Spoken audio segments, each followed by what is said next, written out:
Dear students, हम attempt कर रहे हैं 10th क्लास फिजिक्स यूनिट 12 का न्यूमेरिकल नंबर 3।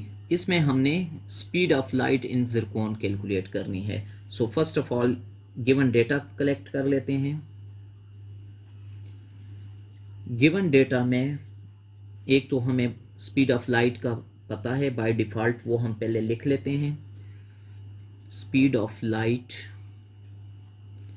इन एयर, इसकी वैल्यू को हम c is equal to 3 into 10⁸ metres per second.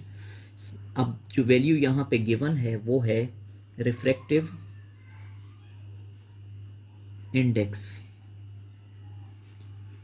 Of Zircon, और इसको हम n इज इक्वल टू 1.923 लिख सकते हैं। रिक्वायर्ड वैल्यू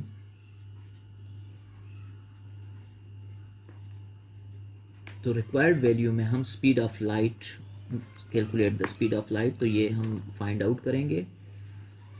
स्पीड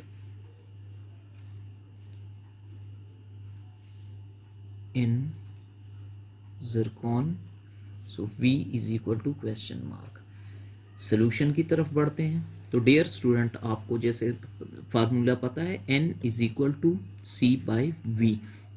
इस वक्त हम इंटरेस्टेड हैं इस v की वैल्यू कैलकुलेट करने में, तो ये दोनों वैल्यूज़ आपस में जगह बदला लेंगे। तो c बाई n, तो वैल्यूज़ पुट करें तो c की वैल्यू 3 इंटू 10⁸ और डिनोमिनेटर में 1.923।